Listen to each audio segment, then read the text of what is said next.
Yes, they let us have a second episode. We're back. This is episode 2 of Partners in Crime. My name's Adam Croft. And I'm Robert Dawes. Welcome to episode 2. Well, we got off to a flyer with episode 1. Neil Dudgeon, Inspector John Barnaby from Midsummer Murders, possibly the most famous detective in the world. And certainly one of the nicest gentlemen Absolutely. in the entire profession, I must say. And we're carrying on with our stream of impressive guests. You wondered what I was going to say. Stream of consciousness. What are you going to say? Stream of something else. But we've got fantastic guests coming up over the course of the next few episodes, and today is no exception. She has been described by Lee Child as English fiction's brightest new voice, and by Peter James as having wonderful, vivid writing and a truly original voice. It's none other than Dreda Say Mitchell. We'll be speaking to her a little later on. But first of all, we're going to start, as we always do, or as we have done once already, talking about what we've been reading and watching in the world of crime this week. So, Bob, we'll start with you. Well, I've become a big fan recently of the Italian crime novelist Donato Carisi, who many of you listening may know from his book The Whisperer, which has his main protagonists, criminologist Goran Gaviglia and police detective Mila Vasquez. Have you been practising those? Yes, of course I have. And that was my first introduction to his book. It's serial killer land. But Carisi, I think, is a wonderful writer. The setting in Italy is very vividly depicted, and I am absolutely hooked on his writing style. So much so that I am now reading one of his latest books, The Hunter of the Dark, which is set in Rome. A series of gruesome murders leaves the police force in Rome reeling with no real clues of hard evidence to follow, or so it says here. His leading protagonist is Sandra Vega, a brilliant forensic analyst, and it kicks off with a very gruesome murder within the walls of the Vatican, and carries on from that with great pace and intensity. And if you love Italy, and if you love Rome in particular, it's again a very vivid setting for a great murder mystery. So I strongly recommend Donato Carisi if you're not already reading the books. There is a lot of fantastic Italian crime fiction out there, actually. I'm aware of quite a few, but I've been quite slow on the uptake. But the problem I'm spending so much of my time writing that when it comes to actually reading, it's quite rare I get around to fiction nowadays, because I'm kind of living in my own fictional world. I try and keep out of other people's as much as possible. But for me, the Italian fiction I've read would be, I think I'm right in saying, Andrea Camilleri, the Montalbano. Well, Montalbano is fantastic. So evocative of the setting in down in Sicily, I think. That's it. And it's just absolutely fantastic, and you feel like you're there. And I know you're the same. You like to read books set in foreign climes and in different places, and feel as if you're there at the time. On the whole, if I've got the choice between a beach in Sicily or a multi-storey car park in Sheffield, and no disrespect to Sheffield or its multi-storey car parks, they're absolutely marvellous, I tend to go for the beach in Sicily. Well, I think most of us probably would, yeah. But then again, the writing has to be spot on, doesn't it? It's got to get that that sense that you're there across to the reader, and I think that's what we all like, isn't it? Yes, I mean, the books I write are set in Gibraltar. You're going on about your own books again? No, I'm not. I'm not really not. I mean, I haven't mentioned the title. You might have noticed. Yeah. But I'm certainly no Camilleri, who I think does just a splendid job. But it's the thing from a writing point of view is setting the scene without being overly descriptive, and it's not necessarily you can do all the research in the world. You don't want to show your research. You want to get on with the story. And the fact that the sun's shining is great. And if you're writing or reading, I always like to go to a place where I'm in my mind, I'm enjoying myself. So that's why I tend to read books mostly set abroad. That's my excuse, and I'm sticking to it. Well, the sun doesn't need to be shining either, because something that I've been watching a lot of recently on TV, I've been watching more TV than I have reading books, is Tin Star. Oh, yeah. Which is a fantastic series of Tim Roth, who is just absolutely faultless in my eyes.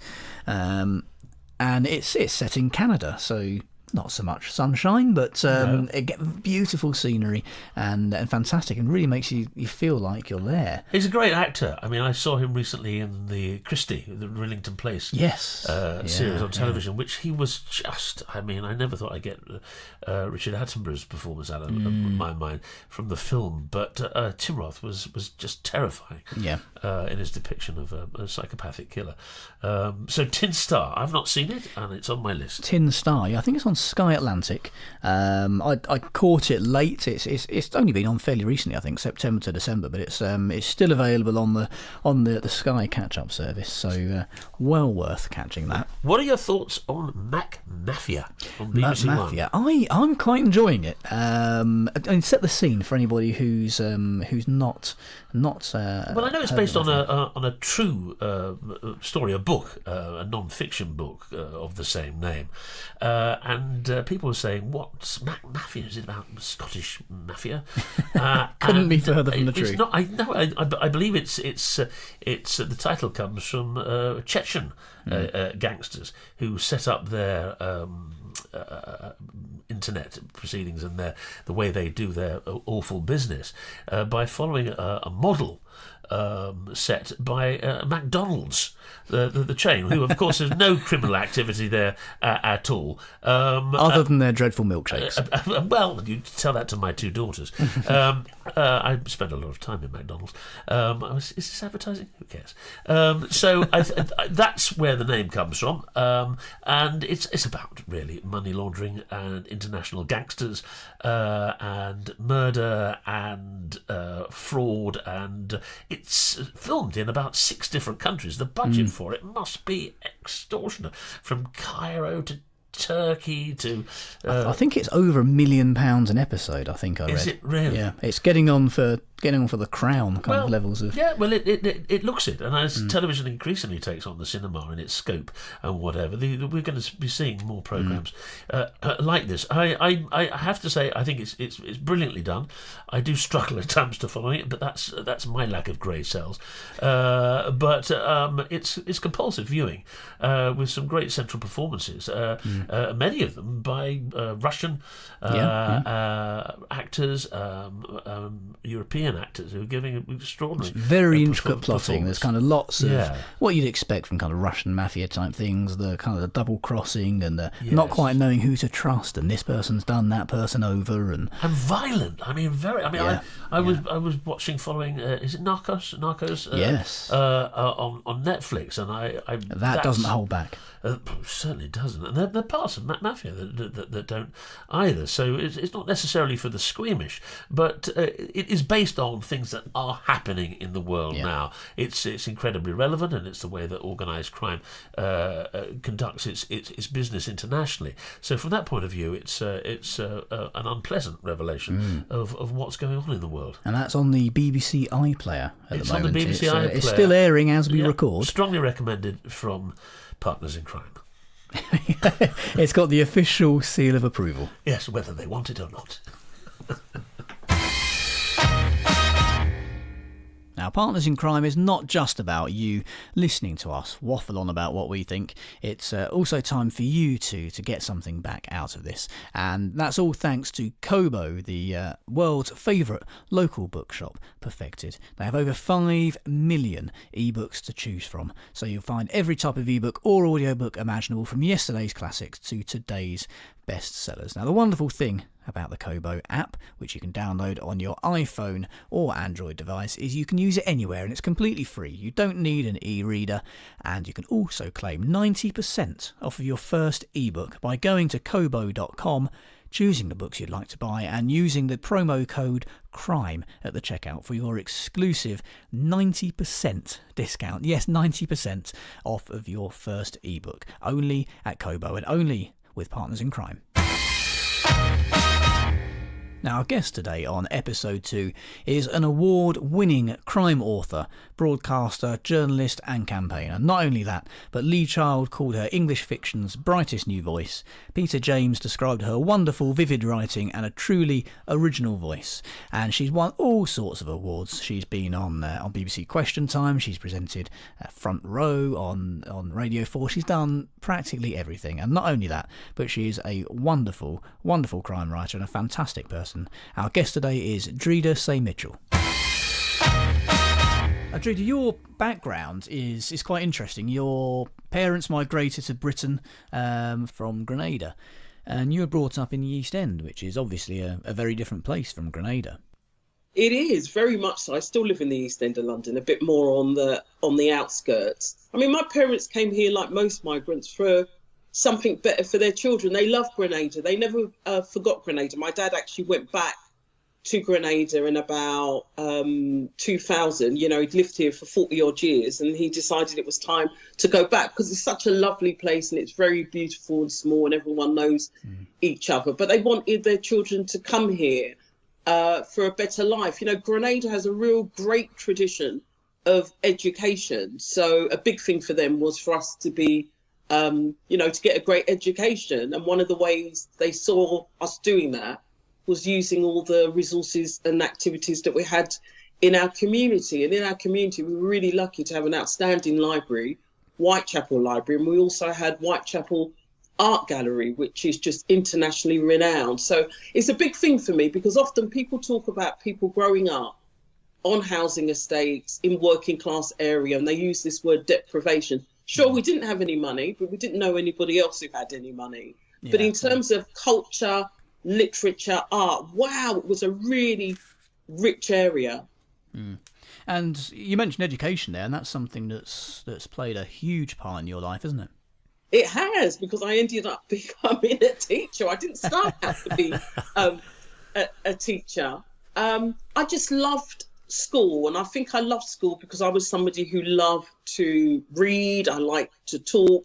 I liked to learn. I still love reading, and I still love learning. And I think I was, particularly at my secondary school, I think I was very lucky to have some exceptional teachers. And my history teacher was an exceptional teacher. She just made history come alive. She just made it sound like it was happening all around you. It's almost like a story she was telling. And I think she really helped me when I look back in terms of wanting to be a storyteller. And I just decided that I wanted to put back in my community. And how could I do that? And I thought, I think I might like teaching.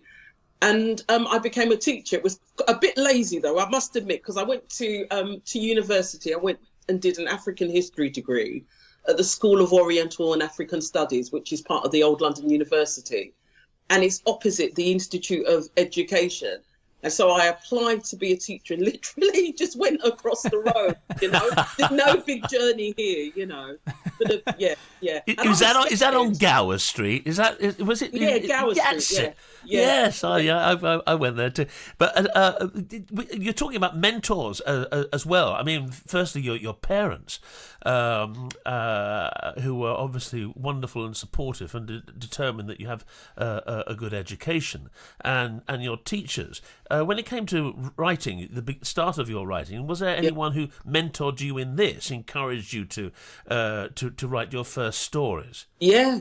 My how I got published is a very unusual story. I just decided in 2001. I turned to my partner Tony and I said, "Do you know what, Tony? I really would like to see if I can try writing." There was nothing in the back of my head about being published. I just wanted to see if I could write, because I'm somebody who ended up with an O-level, grade C in English language and grade C in English literature. So that's no big kind of wow. So I've always had a bit of a phobia about English. Other than I knew I loved stories because I come from a storytelling background. The whole of my community, Black people, they love telling stories. That's my family. So in 2001, I just saw a course. It happened to be at the Groucho Club for creative writing.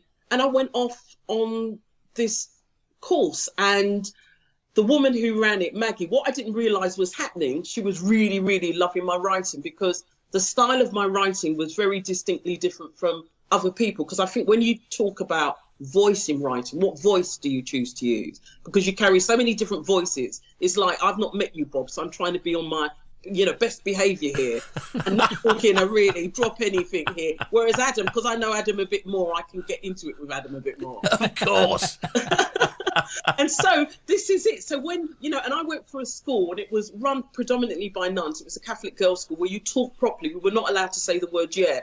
So when I came to writing my own books in this class, I had to really think about the type of stories I wanted to tell. And at that time, I wanted to tell predominantly East End type stories. Yeah. Therefore, what voice do I actually use? And so I kind of ditched my formal voice and kind of really got much more into a kind of Cockney, kind of Caribbean style of writing, including the rhythm of the writing. And she was just loving this. And a couple of years later, she decided to set up her own publishing house with another woman from her house in Hackney. Wow. And they just asked me to contribute the first chapter of my book. I only had bits and pieces to an anthology that they were doing as one of their first books. And when I put it in, her co-director, Jane, loved it so much. They just came to me and said, can we just publish the whole novel? And wow. That's how I ended up being published. And Maggie mentored me. She showed me lots of things about the editing process. I just learned so much from her. So it was like being in a family. And to tell you the truth, well, I had a deadline, but other than that, I didn't feel a pressure, the kind of same pressure that I got when I went into the more traditional publishing world. And I had a great time, and it was that book, Running Hot, that ended up winning the John Creasy Dagger for Best First Time Novel in 2005. Which is a huge accolade for a new writer, for any writer at any stage. Absolutely, exactly. Yeah. And for a small independent press who did 6 books a year from a house in Hackney, I think it was a huge validation. And I think it's a validation of people taking their time and to seek out different voices, because I think, I might be wrong, if I'd sent my book, if I'd finished my book and I sent it off to a more traditional publisher, I don't think it would have been published. I don't think it would have. It's amazing the different stories people have and different ways that people became a writer, and none of them ever seem to be the same. I mean, you mentioned there the award there, the winner of the John Creasy Dagger, and the accolades don't stop there. Lee Child said you were English fiction's brightest new voice. Peter James said wonderful, vivid writing and a truly original voice.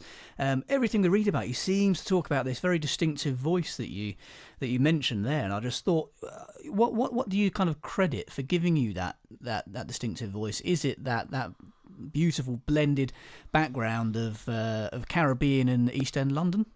I think it is, and a love of language. I think so many people kind of, what they don't understand about lots of black communities, for example, and obviously this all goes back to Africa, is the love of language. So I do a lot of work in young offenders institutes and prisons. And when I'm in young offenders institutes, a couple I've worked in, they've had, significant numbers of boys who are black and of mixed or dual heritage.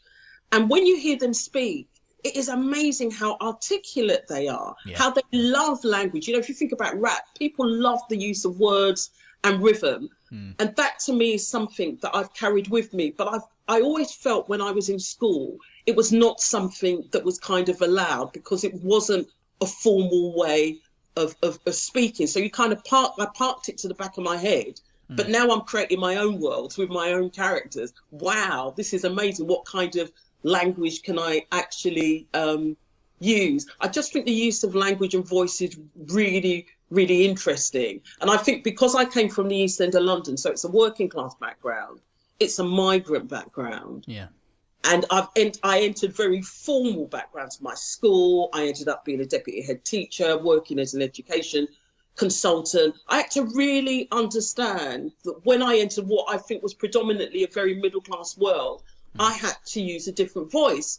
And I remember the first time, I tell this story, the first time I went off to university, the dean at the university, he greeted all of us first years, and most of those people came from very moneyed background, very middle class background. And I was very scared. And he said to us, well, I want to invite you all to come to a party so we can get to know each other. And, my background is party means music and dancing. And so when I arrived, I was expecting that music and dancing. And it was the first time I'd had Tarama Salata as well. I'll never forget that. Never seen it before in my life. And I just, and I kept saying throughout the evening, when's the dancing going to happen? Maybe the music is coming later. And it only struck me that the word party in that context actually meant people just talking to each other. So I had to do a lot of adaptation in terms of different worlds I was in, and those different worlds all came with their own language. And that's one of the things I found so liberating about writing is you choose your words, you create your world with the language that you use. Just before I've come to do this interview, I've just been upstairs deep in East London and writing away, with all the East End patter, and it's just a joy. It's just a joy to do that. And immediately as I left my study, I left it behind because I thought I'm coming to have an interview with Adam and Bob and I need to get a bit more formal. Don't worry about being formal with us. Don't worry. You mentioned prisons there. I just wanted to go back and touch on that again, because that's something that I found really, really interesting. I went and visited Bedford Prison myself last year. And, they told me your visit. I went up there and I had to judge a story competition and do a talk there. And you're right, it's fascinating, the voices that the prisoners write with. It's so distinct from everything else that we see, and in a good way. It's authentic. They don't. There's no airs and graces or I should write this way or I should write that way. It's such a very pure voice. I think that's the only way I can describe it. It is a pure voice, and I just wish more of us, when we had our education, when we were in school, were told that these voices are legitimate as well, but we weren't. If I look back and think about the literature that I read in schools, this is back in the 70s to the mid-80s, I didn't read one black writer when I was in school. I didn't read one working class writer when I was in school. It was a lot of Jane Austen. I think that's why I do have a bit of a Jane Austen phobia, because I felt like it had been shoved down my throat at school and I've been told this is good, this is what good literature looks like. And I'm not saying it's not good literature, but there's just a wagon load of other literature out there. So I must admit, when I was in my 20s, for 2 years, I gave myself over to just reading lots of black female writers, people like Alice Walker, Toni Morrison, because I just wanted to find a world of literature that I felt had kind of been denied me. So when you go and you work in prisons and Young Offenders Institute, a lot of people, here you've got these tough guys and women, and all of a sudden they clam up. And they clam up because they've been in education settings that have told them, you can't write like that. That's not a legitimate way of writing. You can only write in a particular way. So one exercise I always do with groups when I'm in prisons and young offenders settings is I always set up this exercise, which is I give them a start line, something like you walked into the room and saw, but I give them a list of rules. And the rules are, don't worry about grammar, spelling, punctuation, just keep your hand moving, actually just go with the flow. And if you just go with the flow, you have to keep your hand moving. You have to just write what comes to you. And I think very often what comes to you is your natural voice. And they are always gobsmacked. One, that they can do it, because I only make it last 2 minutes. Two, that what their voice sounds like, what kind of things they've gone into, imagery, character, setting, just in 2 minutes, and how much they actually write. Because all of a sudden you free the kind of bonds of all the stuff I think that people think very often about education. It's about learning about paragraphs, full stops, speech marks, and of course it is, but we live at a time when we've got computers that can help us. What computers can't help us with is helping us generate that imagination, generating that unique voice. So I do really enjoy going into prisons. I enjoy watching people grow, and often you can see people grow. There's just nothing like it. No, well, that's fascinating, and your inspiration. When I think of Black American crime writers. I think mostly of the Black American writers, as you say, Toni Morrison and Eleanor Taylor Bland and Chester Himes and Walter Mosley. I mean, with their great hard-boiled Harlem detectives and, Gravedigger Jones, I think it is, and Coffin Ed Johnson. I mean, did they inspire you to write in the crime genre? And do you find that there are many up-and-coming black women crime writers in the country, and are you in turn able to mentor them? No. Okay, there were lots of questions there. Yes, a lot. I'm sorry. So I might go backwards here. I'm not sure if there are any other black, by black I mean of the African diaspora, black female crime writers in Britain. I'm really hoping somebody, if they hear this, actually says different. I want someone to correct me, because I don't want to be the only one. And so I haven't mentored any other writers. And I'm kind of a bit, one, I'm very, very busy. And two, I help people when I can, but I don't have that much time to help people. A writer, Chester Himes, I remember finding Chester Himes, I can't remember what it was called. It was about gold, the Golden Dream. I think it was something like that. Yeah. And of course, A Rage in Harlem. And I remember finding those in Whitechapel Library and being absolutely gobsmacked, because his work is just amazing, as is his background, because he ended up in prison for quite a long while, and he was quite an interesting and I think quite a difficult, fascinating man. character. Travelled, lived in France and lived in Spain. Yeah. And going back to a sort of extraordinary artist. Absolutely, he was, but a very difficult person, I think, as well. Because, I think James Sallis has written, I've got this book, a fantastic biography of him, and it just kind of opens the book on a writer who was quite a tortured and troubled person, really. Yes. Asking me if that influenced me to write crime, because that's a question on its own. I didn't even think with my first book, Running Hot, I was writing crime. I thought I was writing this book that was about a young black guy in Hackney who has an extraordinary talent. He wants to get out of the bad life. He's been given a window, 7 days to do it. Will he, won't he make it when he makes a full start at the beginning? So for me, I thought I was writing a book that was about redemption. And what was really interesting is when I wrote this, and I remember just coming up to publication, I went to two separate parties. At the first party, people asked me what I did. I said, I'm a teacher, but I'm also a writer. Asked me what I wrote. I said, I'm writing a book. It's about redemption, a young black guy, and all these heavy themes. And I could almost see people walking backwards away from me, thinking this sounds really heavy. The next party, when I got asked the same question, I said, it's a book, it's set in Hackney, he's got 7 days to survive. There are 2 gangs after. People go, oh my God, when is it out? When is it out? Yeah. And I started to realise the whole way about kind of marketing myself. But I still didn't think it was a crime book. And it wasn't until my publisher, who were then Maya Press, sent it to a well-known crime writer who said, you do realise this is a chase thriller. He's got 7 days to get out. Will he or won't he make it? The clock is ticking. And she said, are you going to enter it for the John Creasy Dagger Award? And we hadn't even thought about it, you see.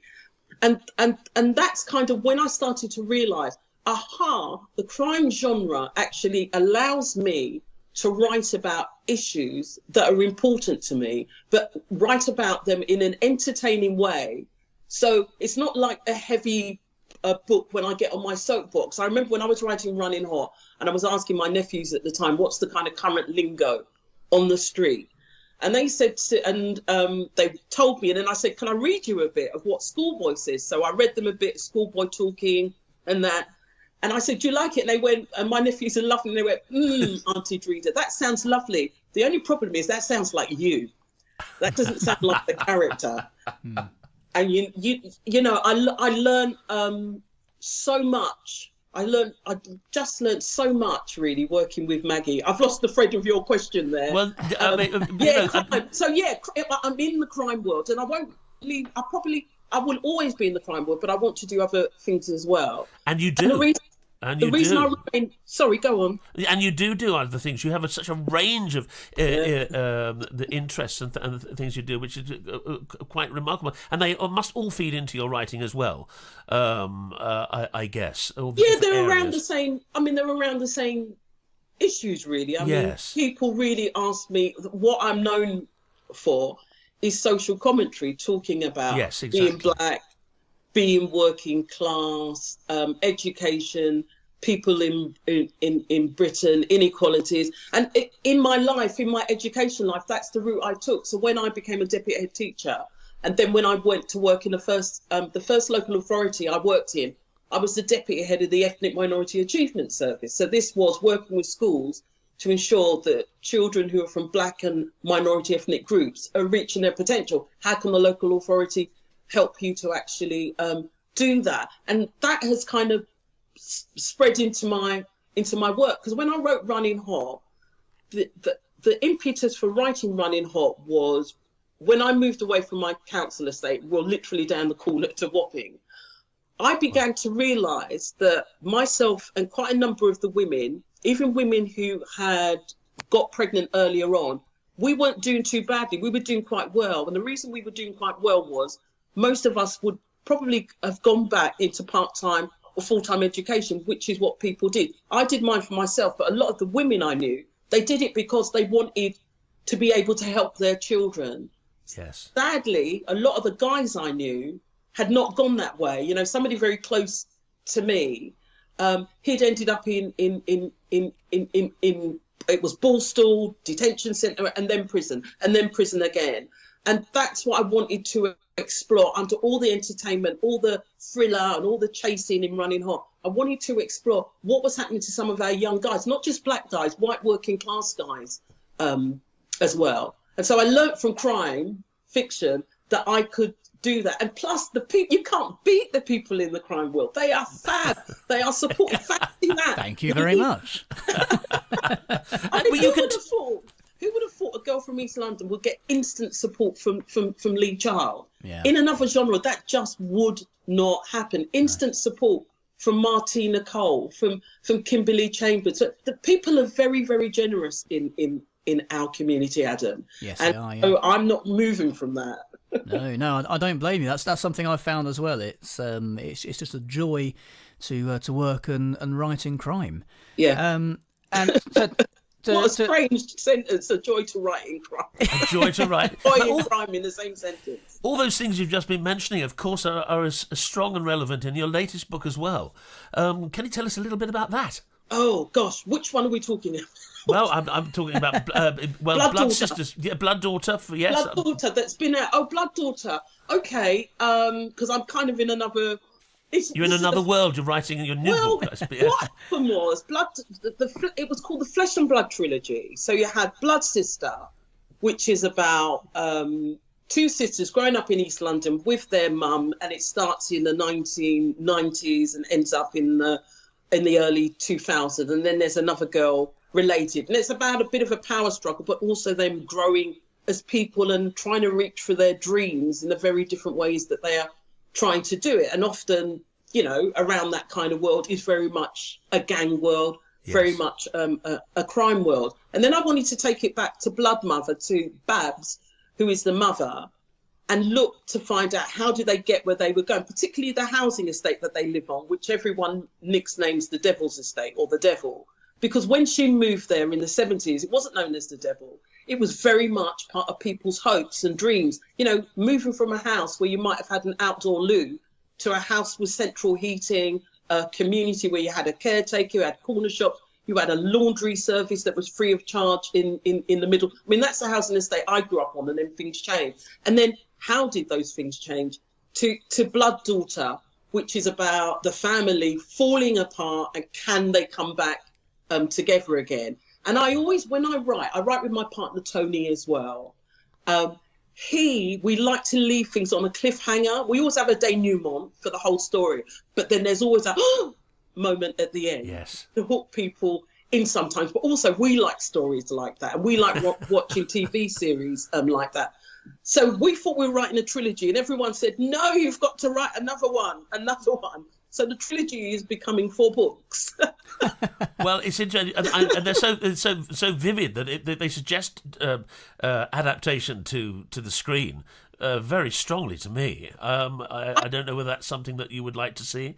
Or... Well, of course you'd love to see that, you know. Yeah. I think the TV world is another kind of world on its own. People have always said that about the books, and I'm a visual learner. This is my teacher. I've got my teacher hat on. Yeah. How do you learn? I'm a visual learner. I learn very much in pictures and things, and I always see lots of images in my world. That's why when I write, I can write very quickly because I'm no longer in my room. I'm in that world, seeing everything around me. Those books haven't really taken off because I think in Britain, I think back in the 90s, those books might have had a chance, you know, because you used to see adaptations of Martina Cole books. There were 2 ITV adaptations back in the 90s. Then later on, Sky did one. But I don't think they're kind of seen as fashionable anymore. So the books that have taken off for us are Vendetta and Death Trap. We wrote... I just had a yearning to write about a black female cop, and actually... the way that series started was I asked myself, what would happen if you took 3 people who attended the police academy at the same time, but kind of went their different ways in the police force? So you've got Rio, who's career driven. She's a black female cop. You've got Mac, who is the undercover cop. And you've got, oh my God, I can't remember his name. Oh my gosh, I can't remember his name. Don't put that in. You've got the other cop. He's gone. You know when you move on to another book, you've moved on. I know the That's feeling. gone well undercover. Who everyone thinks is a dirty cop, so and got booted out of the police force. And as you know, when you start writing, you hook into these characters, and I just hooked into Detective Inspector Rio Ray, the black female cop, and we were in the midst of starting the next book when I went on Front Row on the radio, and my agent had, I think she said there were 7 people who had contacted her, production companies, who were interested in it, and nothing happened with the production companies here, but my TV and film agent, who is a phenomenal agency who are internationally known, actually contacted somebody who works in Los Angeles, and she just went for it in trying to get this made. She's the executive producer on a very well-known TV series, and so we managed to do a deal, and we're quite ecstatic. But we will see what happens, because somebody said to me about television not to be a doom and gloom merchant until you literally see it on screen. Don't believe it. Yeah, I think that might have even been me. Well, Adam, have you had offers and stuff? Yeah, well, it's all been again. It's all being looked at, and yeah, I'm much the same as you. Until I'm sitting there watching the credits roll on the screen, it's always best to assume that it won't happen. But anyway, thank you very much for your time. That's hugely appreciated. It's been such fun talking to you, and I'm going to download Vendetta this afternoon straight away. I've not begun that series yet, so I'm really looking forward to it. Oh, cheers! Thank you. Well, Bob, that was fascinating. Wow. A completely different background to ours, obviously, and a completely different influences on her style of writing. It's really interesting, as I was kind of touched on in the interview, how different people, different backgrounds come together and write a similar kind of books, and how that brings those distinct voices to the characters. Well, I mean, what a communicator! I mean, what a wonderful voice. She's got a unique voice as a writer, and she also her remit is huge.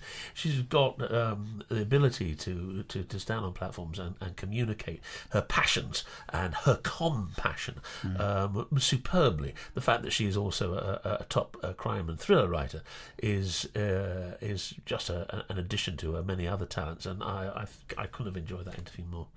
It was absolutely fantastic, and of course we've got lots more brilliant guests to come over the coming weeks. If you want to ask us any questions or any of our upcoming guests that we'll be posting details of on our Facebook and Twitter pages as well as on our website, so you can keep up to date with who's coming on the show and send us any questions you want to ask them. Our website is partnersincrime.online. You can send us an email, hello@partnersincrime.online.